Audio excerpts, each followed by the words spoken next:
Sa amin pong minamahal na pangalawang tagapamahalang pangkalahatan, kapatid na Angelo Iranio Manalo, mula po sa amin ng mga ministro, mga manggagawa, kasama po ang mga may tungkulin at lahat ng mga kapatid dito sa distrito ng Romblon ay nakikigalak sa pagsapit po ng inyong kaarawan.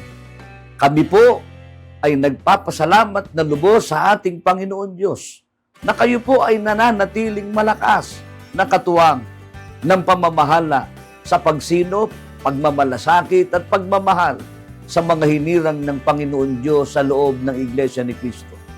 Kami po ay patuloy na magpapasakop at tutulong sa pamamahala na maalagaan at maingatan ang mga kapatid hanggang tamuhin ang kaligtasan.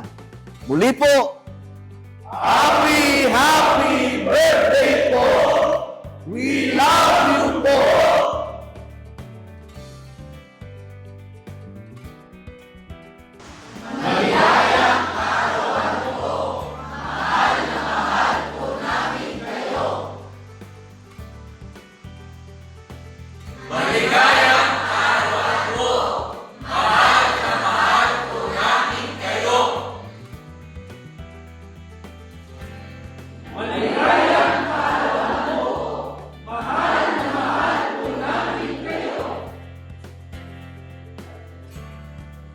Maligaya